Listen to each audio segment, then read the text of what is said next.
Welcome back. President Biden in Italy this morning for the start of the 50th G7 summit. The alliance reportedly expected to make a statement calling on China to stop helping Russia with its war on Ukraine.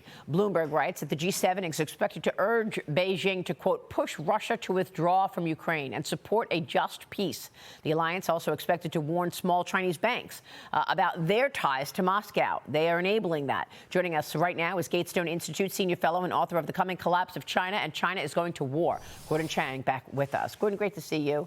What do you make of this? Well, you know, we've been warning China for more than 2 years, and now we're talking about small banks. But before we were talking about big ones. So what did China do? Well, they moved the banking business from the big banks to the small banks. And what we really need to say to China is we're not playing this shell game anymore. We're going to sanction all your banks, big and small, because they're all acting in accordance with directions from the center of the Communist Party. Well, there seems to be so many levers to pull to push back on Communist China that this administration doesn't do.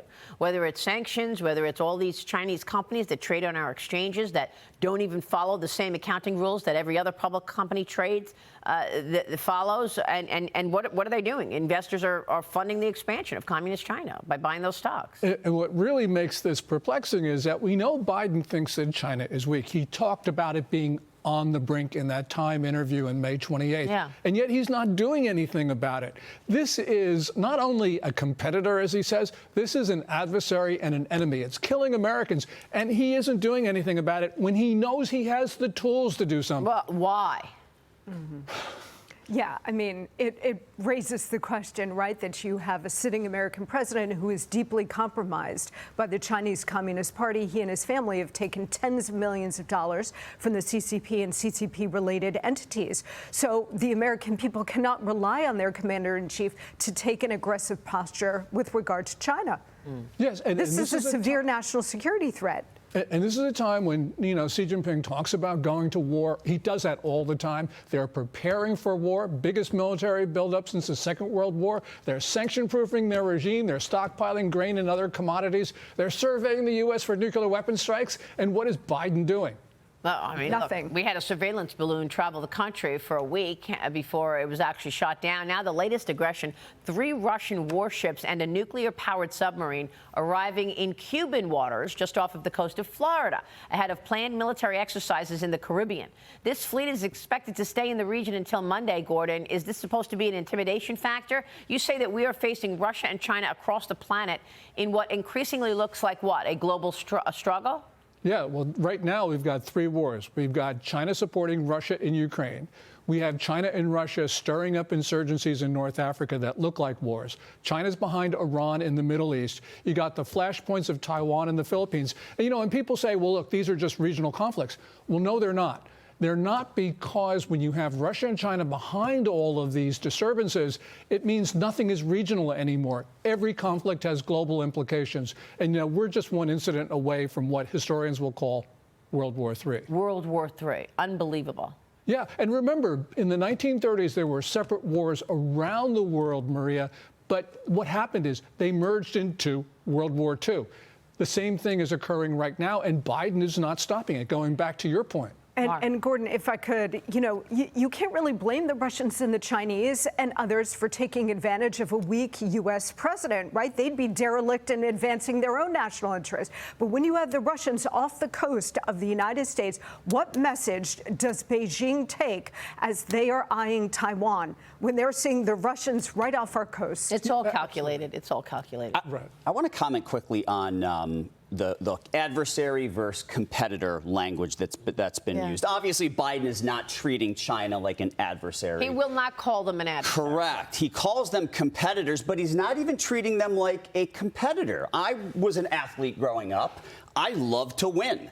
And when I would win, that meant somebody else lost. That's how the game is played, right?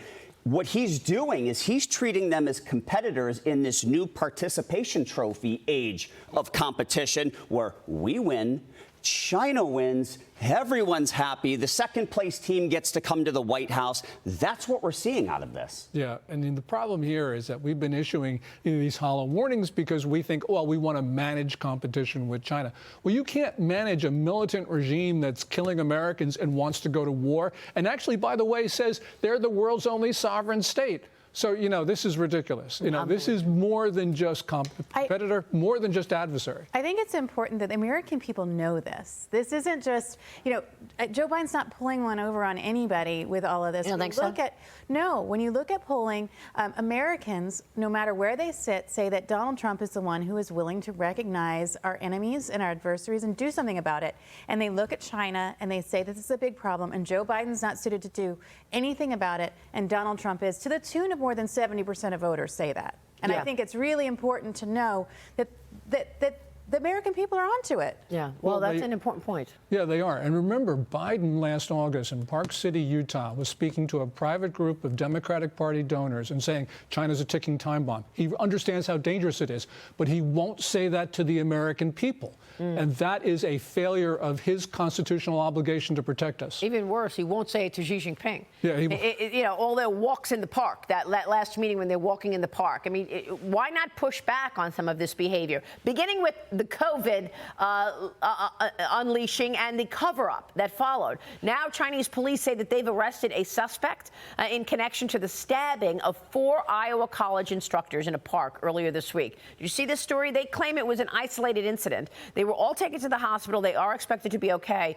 But the instructors are in China teaching as part of a partnership program with a local university, Gordon. What a story. Yeah, this is not isolated. This guy, the attacker, might be mentally unbalanced, but the point is Xi Jinping has been whipping up xenophobia, and specifically he has been whipping up anti-Americanism. And the reason why we need to be concerned is because what he's doing is he's creating a justification in the mind of the Chinese people that it's okay to attack Americans. So that was not an isolated incident by any means. Wow, it is just stunning what has taken place on Joe Biden's watch from Communist China. Gordon, great to get your insights as usual. Thanks so much. Gordon Chang with us.